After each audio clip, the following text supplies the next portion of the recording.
People are going crazy about this particular chart on Twitter. They are saying we are basically screwed because look, somebody put a blue arrow here and said, you are here.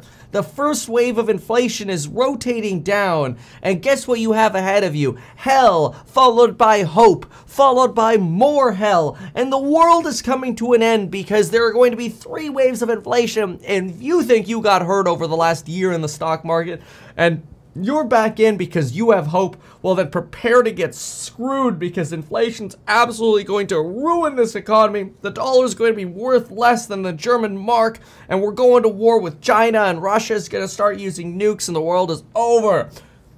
That's what you generally get when you're on Twitter. It's not actually what I believe. Let's break this down and explain why this is unlikely. Or is it likely? I don't know. We'll explain in this video. But first, when I went on Twitter briefly to explore, I actually saw this, which I thought was really cool. Look at this. Elon Musk liked your tweet. I wrote, unpopular opinion, those who drive distracted, texting, tweeting, trading, should have Tesla FSD Force enabled, not disabled. Of course, that led to a bunch of people going, but then you're just going to encourage bad behavior.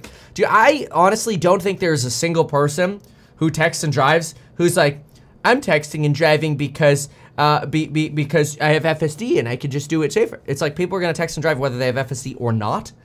I don't think you're encouraging bad behavior, so people are going to do what they're going to do anyway. It's kind of like, I got to send the text, I'm going to do it. So it's not a good thing. I'm not saying it's right. I'm just saying people are going to do it. It's kind of like why in some places do people give, clean needles to people? Because they have an addiction and you don't want them to die and you don't want them to throw needles around on the floor and infect other people. So you set up kind of safe spaces for people, right? Again, not saying you want to incentivize people using needles and stuff. It's just the way things are. People are going to do what they're going to do. Anyway, that's a big societal debate we don't need to get into right now because instead we need to be talking about these 3 waves of inflation. So, are we going to face a 1970s style reanimation of inflation? And that is the big question. And in order to understand this, we really have to understand history. So, back in 1965, this inflation crisis of the 70s started, and I'll give you an abridged history, okay? So 1965, the inflation crisis started. Part of it was due to Nixon inheriting the Vietnam War and massive war deficits. You had the guns and butter theory back then, massive spending on the war effort, which ended up being not the best war to be involved in. And in 1972, we ended up expanding Social Security. Nixon came out and said he was a Keynesian. Right, the year before that, he ended up imposing wage and price controls, fueling shortages, and we left the gold standard in 1971. So hold on a second. That was a lot of information there. But what happened was you went from somewhere around less than 2% inflation in the mid 60s to by 1973, 8.8% inflation. Why?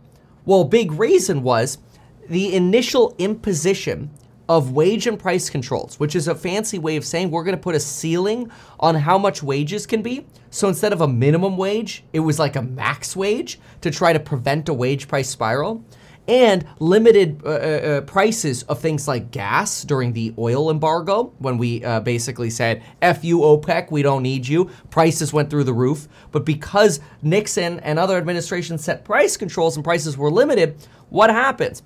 Well, you should remember this from Econ 101. When you set a price ceiling, what you do is you create shortages. That's bad. And shortages mess up and break supply chains. Remember the images of people in gas lines waiting to get gas at gas stations? Gas was cheap, but instead of paying with your money, you paid with your time.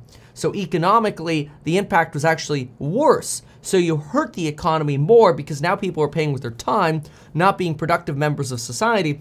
Free market can't set prices because of these price controls. And so what ends up happening when all of a sudden the economy softens and the government's like, oh, we shouldn't be doing this, and they remove the price controls? Businesses try to raise prices again.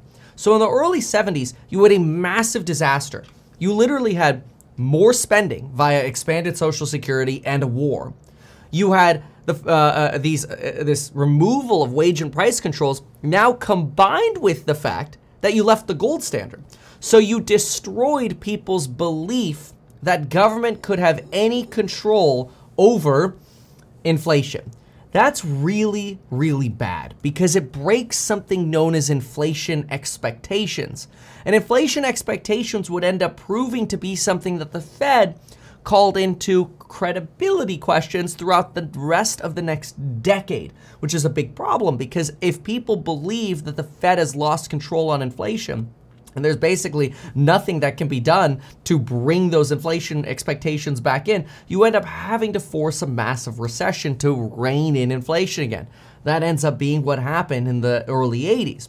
But the first wave, again, Vietnam War, Social Security, inflation goes from about 1.6% to 6.5% in a matter of 5 years, and then bumps up another 2.3% in just the next 3 years to 8.8%. It's a big deal. It's a lot of inflation. And at the same time, you started solving the problem of inflation and inflation started coming down. What you ended up having was this reanimation. This right here was caused by the price controls, by the way. So here you have price controls. And now all of a sudden you remove the price controls, you actually let inflation come back because you've removed the price controls because you've created a recession. Now you're in the second wave of inflation. Well, what happened in the third wave of inflation? Well, this gets interesting. See, the third wave of inflation, because these price caps were removed, you actually induced something known as a wage price spiral. And that's really bad. That's actually what here in 2022 and 2023, the Federal Reserve has been convinced that they will never allow happen again because they realized it led to uncontrollable inflation in the early 1980s, to the point where the Federal Reserve had to raise rates to 20% to rein in upwards of 14 to 15% inflation. That's because wages were rising so quickly, increasing the input costs at businesses. Businesses then raised prices, but because people made more money, people were willing to pay those higher prices. But then businesses wanted to preserve their margins, and because prices went up, people started realizing, oh crap, my wages are going up. Businesses are like, crap, I need to keep raising wages to allow my employees to actually survive. So they get paid even more, and the prices get raised again because people are able to afford it. So you get the spiraling up of inflation. And that's exactly what you had during the third wave. And one of the reasons you had that explosion was because inflation expectations were completely broken.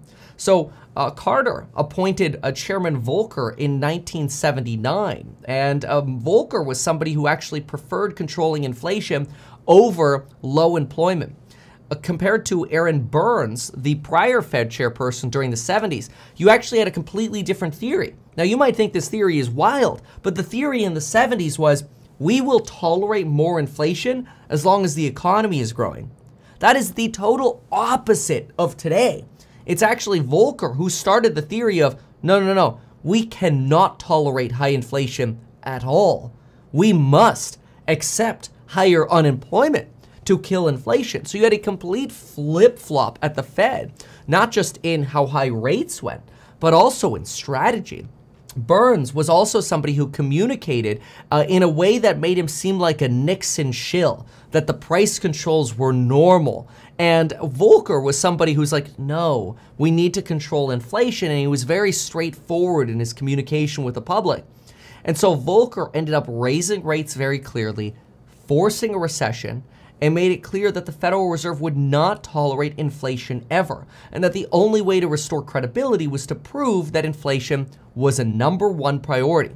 In fact, yesterday I was reading some of the notes from the 1980s, because you could actually go through the transcripts from the 1980s and go through and see what the Federal Reserve Board of Governors were saying in their meetings at the time of these crises.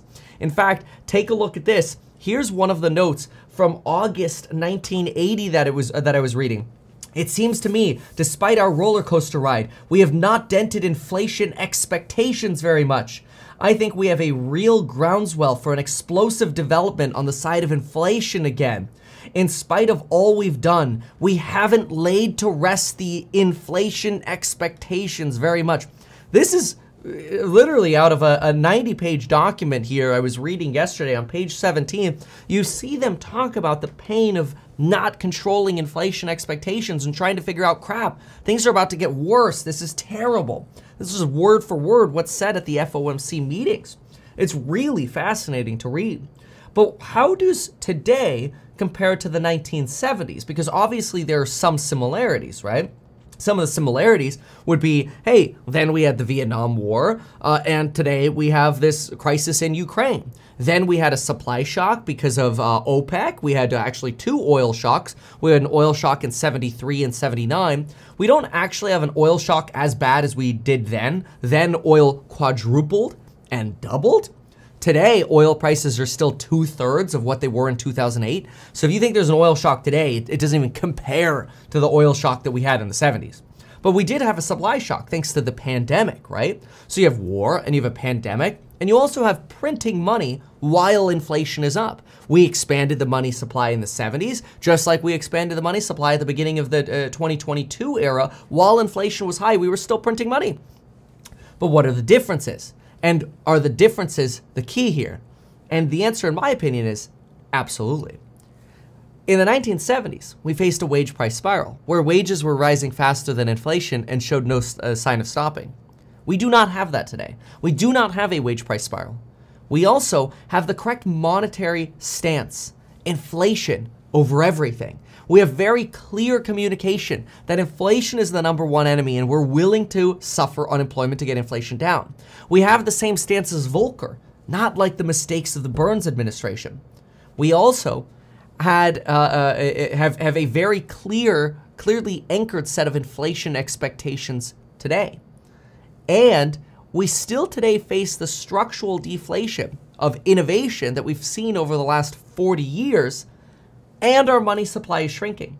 So when you combine all of those factors, inflation expectations, structural deflation, lack of stimulus, proper communication, and the proper strategy at the Fed with no wage price spiral, you really can't compare today to the 1970s. So this is one of my beefs with Twitter. Even though I started off with having a like from Elon Musk, which makes me just tingle inside and get all happy, makes me want to tweet more, I have to say, Twitter is the one place to go for content where I could look at things that are taken completely out of context and then make a 10-minute video on them, try to unwind what was the stupidity that was put together in one damn chart.